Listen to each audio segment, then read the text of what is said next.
Greetings from Castle Goring, from Mickey, Aurora, and from me.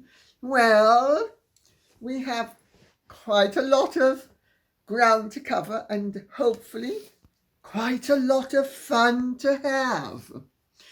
Some good news and some better news. So I will plunge in with Caroline D, who says, Lady C, so enjoyed this episode, and I feel we are closer than ever to learning some real truths. You certainly are. Knowing full well that the time will be after the coronation, and not immediately after the coronation either. Quick question on Meghan's decision not to attend. I saw a blip from a Tom Bower interview with Nigel Farage on GB News. And Bower actually said that he believed it was the Princess of Wales that prevented, in quotes, Meghan from attending the coronation. Essentially, Bower said that Catherine put her foot down on the matter and simply would not have Meghan there. Is this really true? This doesn't sound like something Bower would say out loud, much less that Catherine actually said it, but he did. And although I only saw a blip out of full context of the larger interview, just wanted your insights on this statement, particularly when you made clear on today's show that the Harkles' demands were not met, and that was the reason Harold will come solo. Thanks in advance for your thoughts on Bower's statement. Much love from the US. Well, Caroline D, very interesting question. I have not seen that interview, so I am relying on you to have been accurate. Mickey just got up and went to the opposite sofa, but Aurora's coming here. So I will answer it just straight. It is no secret that Catherine didn't want her. In fact, the Atlantic is not a large enough ocean to separate the two of them. But that does not mean that Catherine prevented Meghan from coming. Meghan knows how Catherine feels, and William. Harry knows it too. Meghan uses this as fodder. Remember, Harry, William, and Catherine had a very happy, constructive, supportive relationship for years. Catherine was the sister he never had. He was an extra brother, blah, blah, blah. All of that changed as soon as I'm bright-eyed and bushy-tailed. I'm a proud, confident woman of colour. I'm a star of suits. And I'm just wonderful, and anybody who doesn't like me is a racist. Came onto the scene. Well, Bower, of course, has a tendency to be dramatic. He, at times, is almost immoderate. He's certainly at the outer end of moderation. Now, I'm not disparaging his accomplishments or criticizing the content, but he I have to say, I do not always agree with him. And I'm sure he has some good sources. And what he has said in this instance does not actually disagree with anything I had said previously. That I think we could say it's possibly, well, I don't want to say it's over-egging the pudding, but it certainly is on the outer limits of what really happened, because Catherine did not put her foot down and say that Meghan couldn't come. Meghan knows Catherine's foot is firmly planted on the ground as if she were wearing lead shoes. Lead boots, actually. And that she ain't budging, to use an old-fashioned expression, for 1 nanosecond. So, the reality is, I have been informed by people who know the situation very well, that Meghan and Harry have been playing everybody.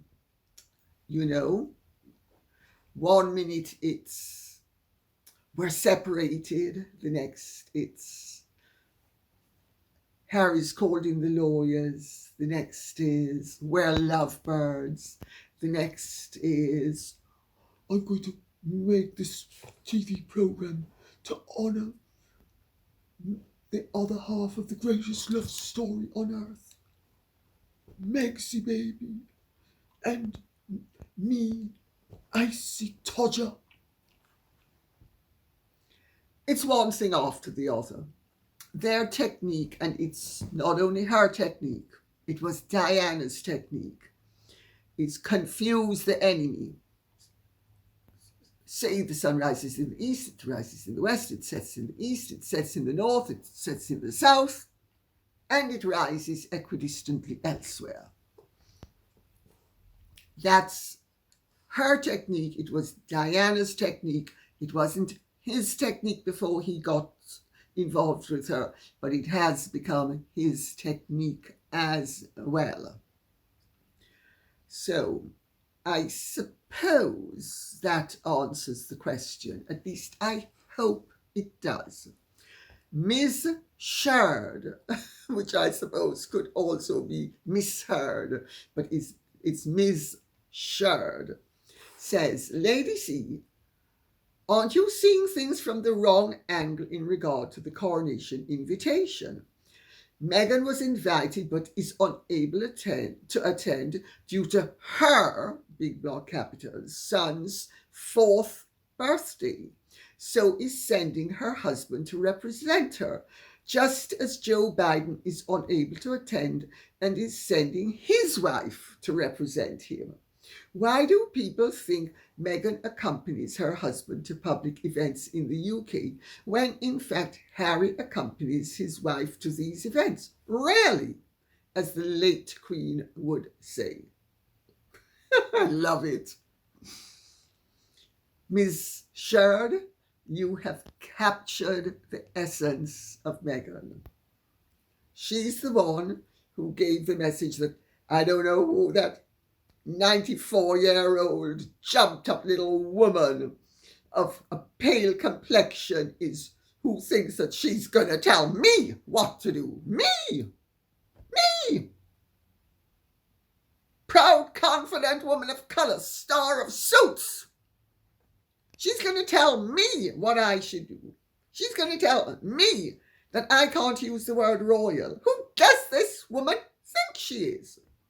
Shades of Evita Peron, who, when King George VI refused to receive her, said, who does that man think he is? Well, Meghan did a variation on that theme. So, yes, you've hit the nail on the head. Meghan is the greatest, and she really does believe this. I am assured by people who have known her all her life. She truly believes she is the most wonderful person on earth, that she is a paragon and paradigm of perfection, and that everybody else is woefully inadequate in comparison to her, and that she is Petronius Arbiter and the Delphic Oracle rolled into one. Harry has thrilled to this authoritarianism because it serves his subservient nature, and it allows him to indulge the destructive aspects of his nature. There's a big payoff for him. It's also very exciting, and both Harry and Meghan are excitement junkies.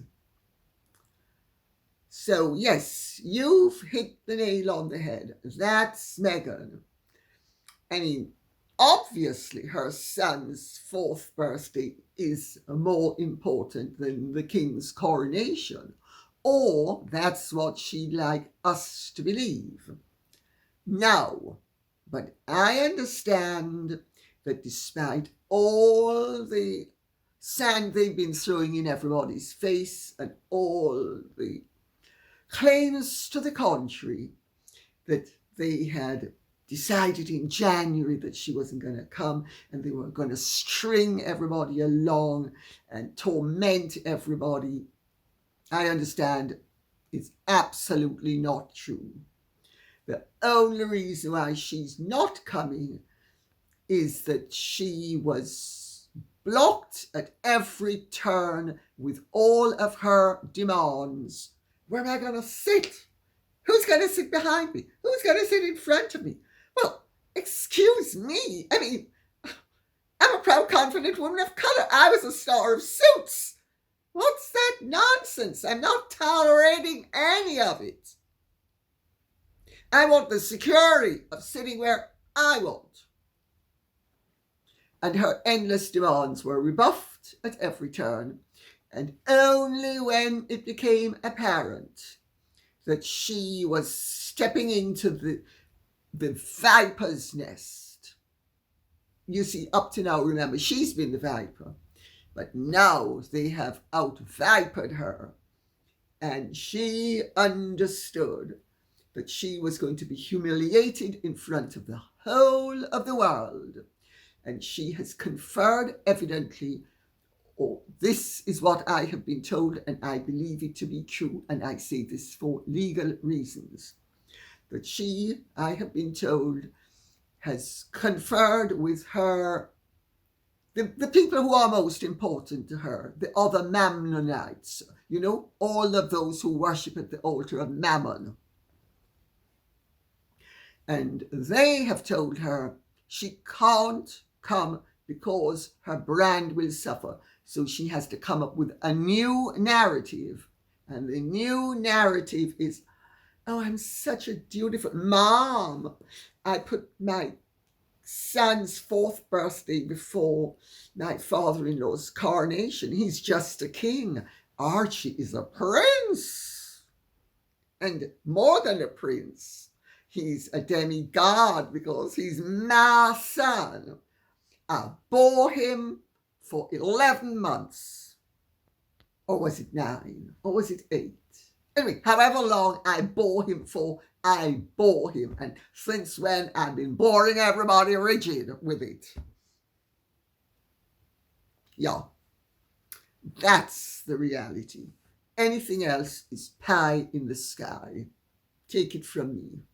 Because I have spoken to people who really know Meghan and really know what's going on more than one side of the Atlantic. Hint, hint. Brigitte Punja says, Samantha says Meghan used the Netflix show to spread malicious lies. This amendment was filed on Thursday, and I hope Judge Charlene Edwards Honeywell accepts it. Let us see if she does. If she is a fair judge, she will judge everything fairly on its legal merits. Let's see what happens. I see no reason to presuppose that she is anything but a fair judge. She did give Samantha a bit of assistance by tipping her a wink in terms of defamation by implication. So that's one thing she did. And Julia Getman says, Dear Lady C, Samantha refiled. Thoughts? Expectations on what's next? Yes, I've been in touch with Samantha. Samantha's been in touch with me. I do have some idea as to what is going on. I have seen the papers, or at least some of them.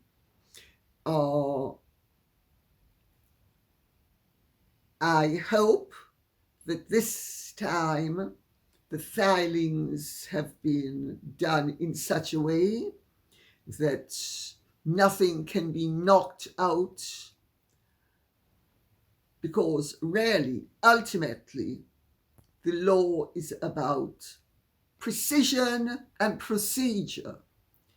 And hopefully this set of lawyers will be better than the original set of lawyers. Let's put it that way. I am optimistic. I don't see why Judge Honeywell would necessarily take one white woman's side over another's just because one of them says she has a dusting of bronze, usually out of a bottle. I don't think race comes into it at all. And I hope race doesn't come into it where Judge Honeywell is concerned. The fact that Meghan is a Democratic Party supporter and that Honeywell is a Democratic appointee shouldn't matter either. There are fair Democrats and there are unfair Democrats. I'm sure there are fair Republican judges and unfair Republican judges. So I don't see that we need to have too much concern at this point, because if the case has merit, and it certainly appears to do so on the face of it, because there is absolutely no doubt that Meghan went out of her way to destroy Samantha's reputation, to defame her, to ridicule her, to set her up as a figure of mockery, and to make her unemployable. All of these things are defamatory. They're also evil. And if Meghan doesn't like it, sue me. I'll see you in a court of law. N. Cressy says, do you think the royal family told Harry that Meghan was not wanted? They didn't need to tell him that Meghan wasn't wanted. He and she know she wasn't wanted. I need to be careful sometimes what I say. And I need to protect not only the people who tell me things, but the people concerned about whom we are speaking. But put yourself in the shoes of any member of the royal family. Think of the vicious lies to which they have been subjected. Think of the revoltingly defamatory statements. Concern was expressed about the darkness of Archie's skin. Remember that on Oprah? Then Harry to John Bradby. Oh, no. We never said anything about racism. Ho, ho, ho. Well, of course, they certainly did. And I could go on, but I don't think I need to. I think you've got the point. Meghan knows she wasn't wanted. And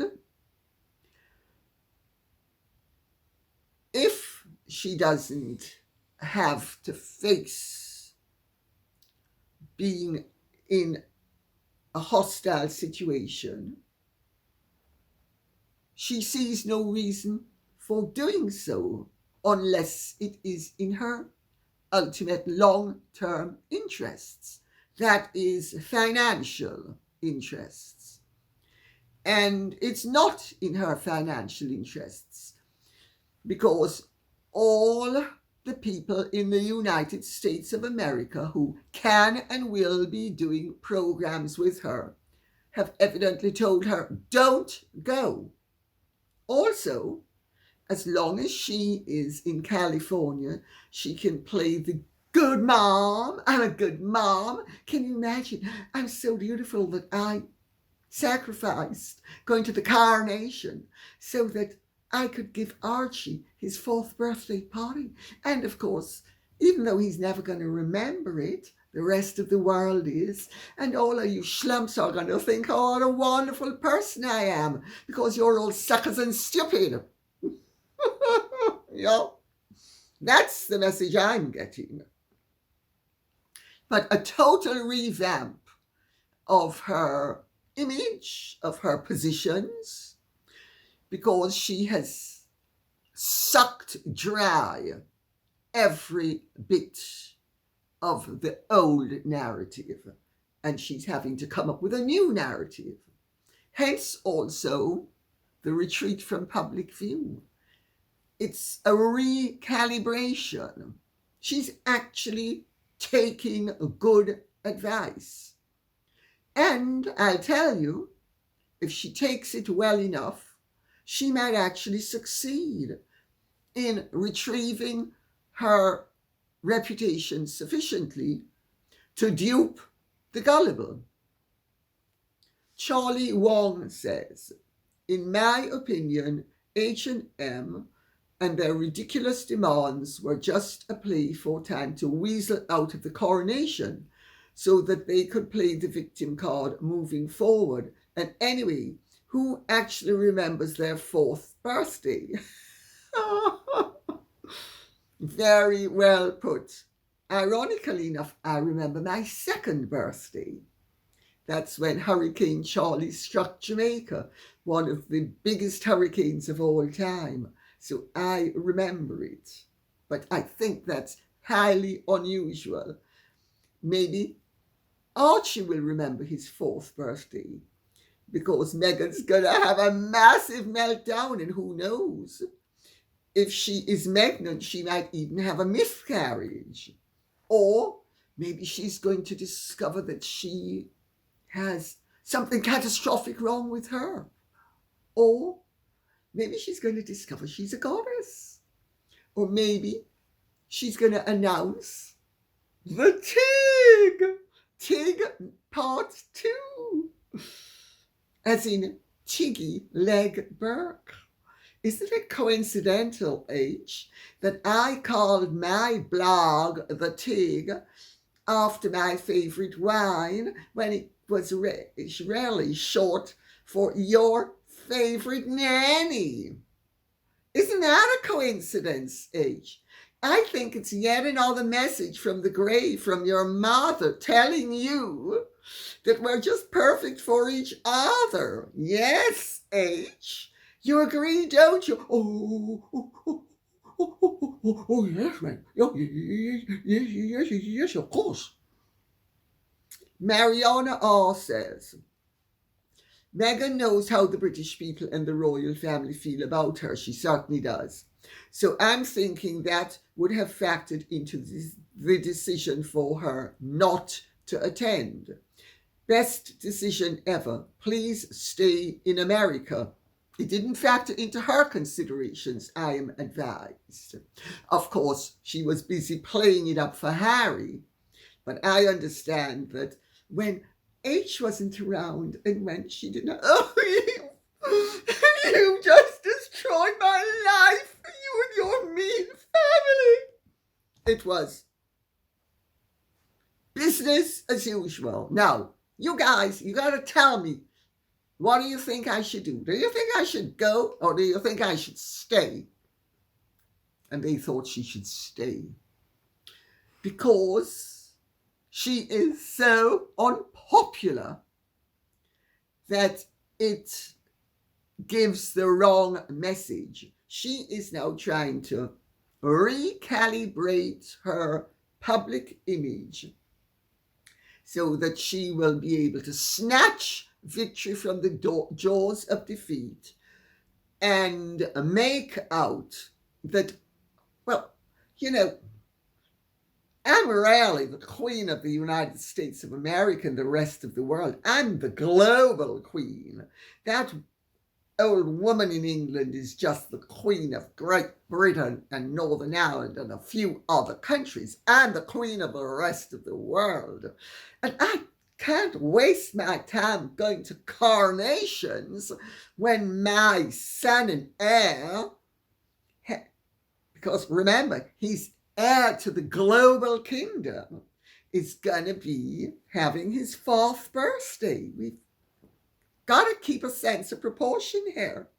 Mirror, mirror on the wall, who is the fairest of us all? And I'm not referring to when I'm bronzed up. Mirror, I want the truth. Am I the most beautiful of us all? Yes. Am I the cleverest of us all? Yes. Am I the fairest of us all? Without a doubt. Am I the most regal of us all? Yeah. Am I the most classy of us all? Yeah. Well, there we go. Proof. If you believe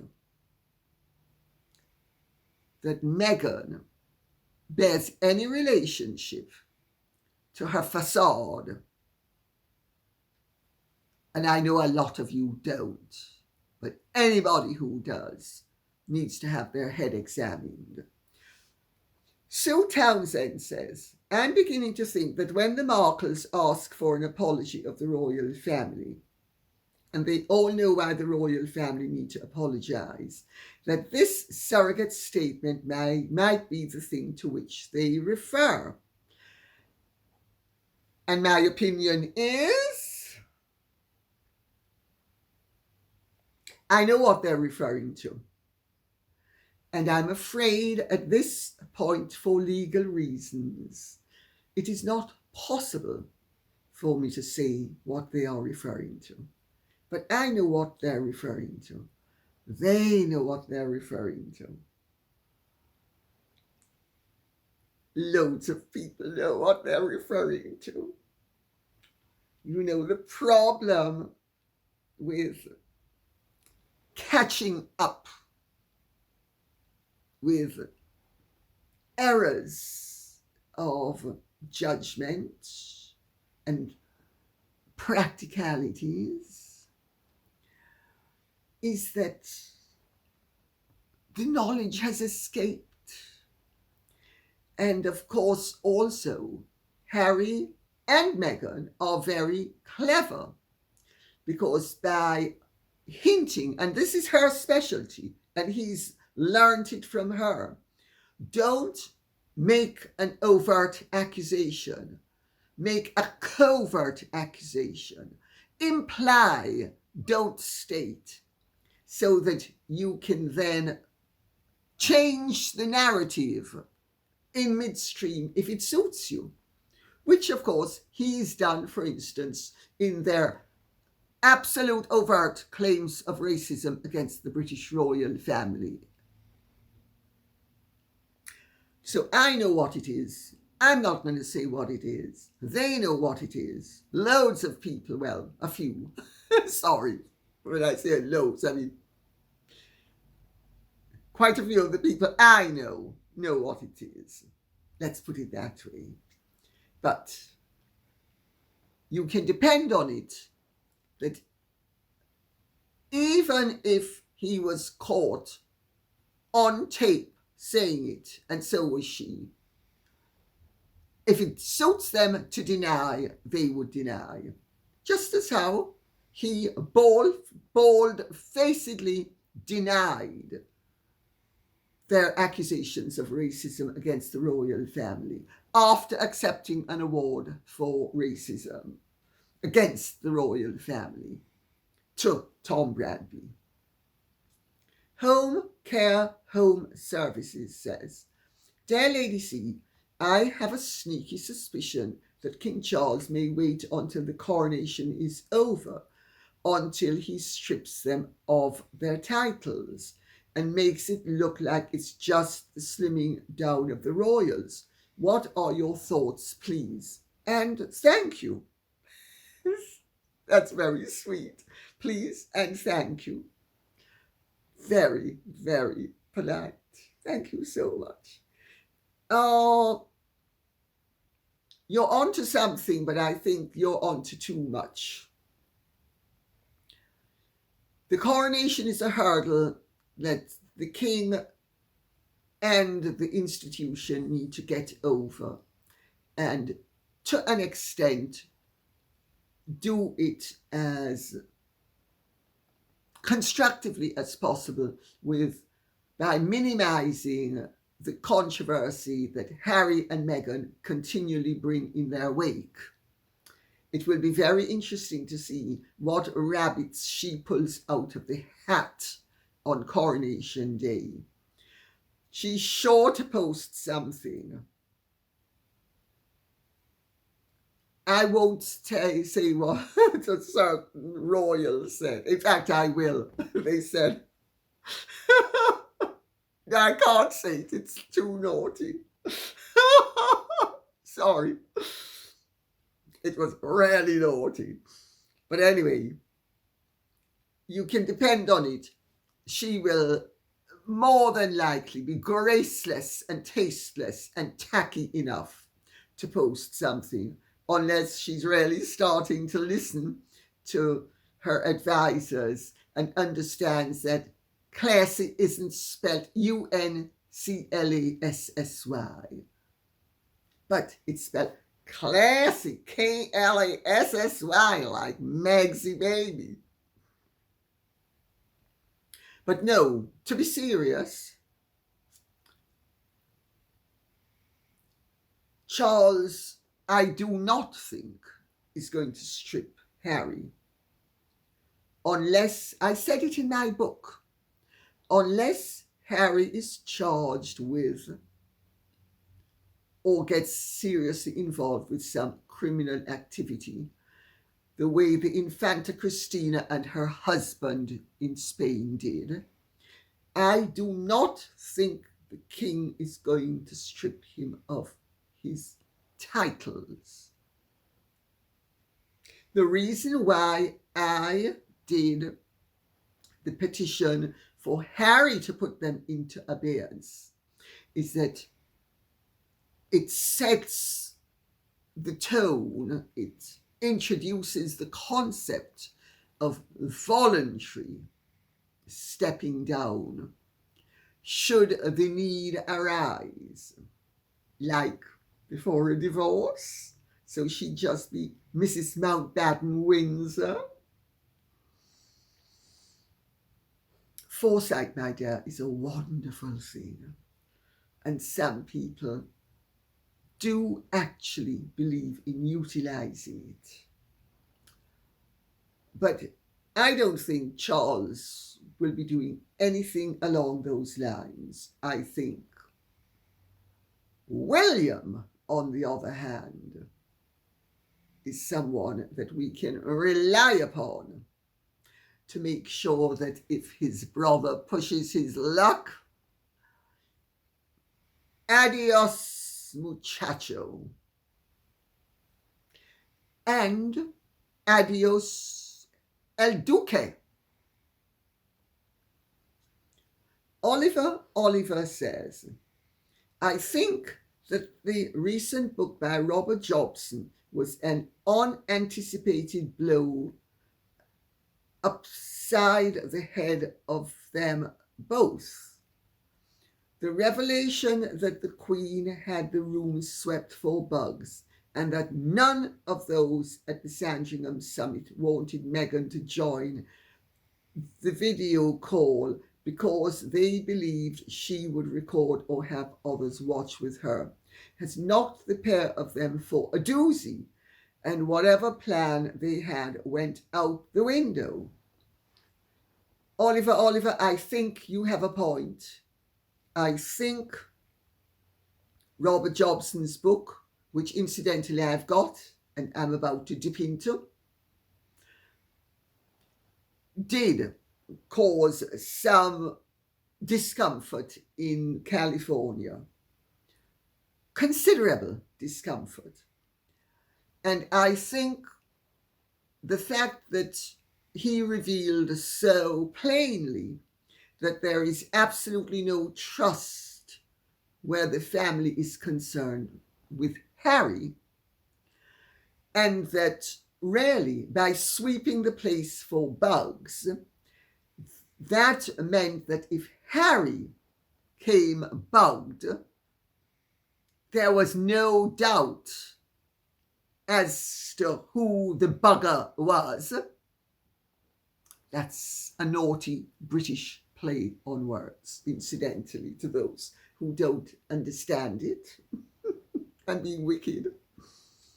Yes, I think it did put yet another nail in their coffin.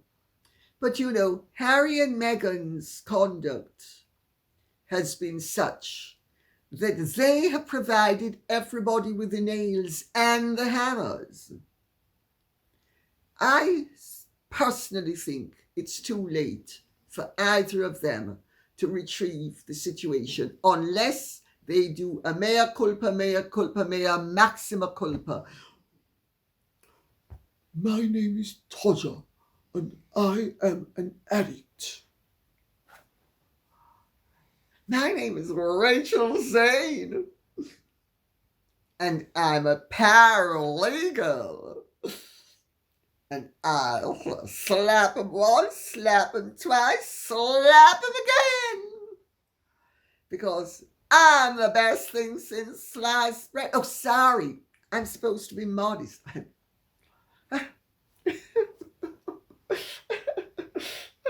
My Julia Roberts. I'm in Julia Roberts mode. Full Julia Roberts mode. Oh, hello, all you little people. Oh, I just wanted you to know that I have suffered greatly under all the problems of being in the royal family and with H and all of his problems and all the mental health that I've had to suffer from. And not to mention my suicidal ideations as Archie took dives between my knees. I mean, life's been really tough for me, but now that you realize how greatly I've suffered and how much I've sacrificed to be a member of the royal family, I sincerely hope that you're going to be as supportive of us as I have been of H, because I can tell you it hasn't been easy. No, it hasn't. It really hasn't. I feel a head cold coming on. I better stop now. I mean, I don't want to overdo it. I know I have a tendency to overdo everything, but I think I'd better stop now. Mickey, quick. Mickey, go get a Coke. Somebody needs to have some. Oh, a drink of Coke, of course. 50 Hellcat 2 says, while the governments continue to place all of their financial, judicial, and administrative focus on the various victim cultures of this generation, The economic and military superpower balance of the world is being eroded. I do not think we will enjoy the effect this has. We will be ill prepared should World War III occur. We certainly will be.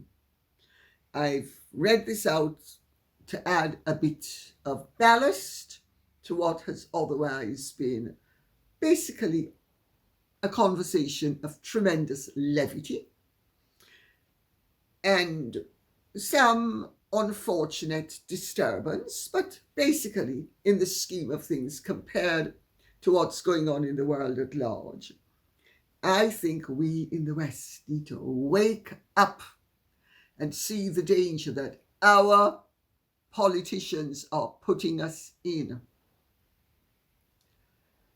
We are a civilization that has peaked. There are other civilizations, or power blocks, I should say, that are coming up. We in Britain should assume a far more neutral position than we do. I agree with President Macron about the fact that France has no business interfering in certain European matters, and that the European powers should not faithfully follow Washington policy when it is not in their interests. I think the American people should wake up to what is really going on in the world. There are several emerging superpowers. We, the Western powers, want to pretend that we are going to continue to be in control of not only the narrative, but the way the world is run. No, we're not. No, we're not. And I also agree with Einstein. It doesn't matter what the Third World War is fought with. The fourth will be fought with bricks and stones. I think he said sticks and stones, actually. Not bricks and stones, sticks and stones. I agree with that. And I don't want to say too much more because I know most of you prefer me to stick to lighter matters, but I just thought this was such a good comment that, and I'm completely in agreement with it, because just as how the ancient Roman Empire could not turn back the hands of time, and Christianity not only overpowered but enveloped the ancient world, and much of the knowledge of the classical world was lost. If you remember, the ancient Greeks discovered the atom. It took us another 2,000 years to rediscover it after that knowledge was lost. We are really lucky in many ways. We are living at a time and in a place and in a world, generally speaking, where more people are better off than they have ever been in the history of the whole of humanity. And we are endangering it with rash, delusional, arrogant, and sometimes plain, plumb, stupid postures. I think we, the people, need to understand we have some responsibility for our future. Putting in a load of jerks and schlumps who call themselves politicians and then behave in a way that is destructive of mankind's ultimate interests. and we console ourselves. We've done our duty because we voted. No, we haven't. We need to lobby our politicians in the West because we need to be absolutely sure that we take, insofar as we can, the reins of power into our own hands so that they don't ruin our world and our lives. Because left up to some of them, they certainly will. And on that note, I will say thank you very much for listening to this. I hope it has been of some interest to you. Please remember to keep the questions and comments coming in. This cannot be done without you. Okay? Thank you so much. God bless. And if you have enjoyed this, please remember to like, share, subscribe, press the notification bell, and Godspeed.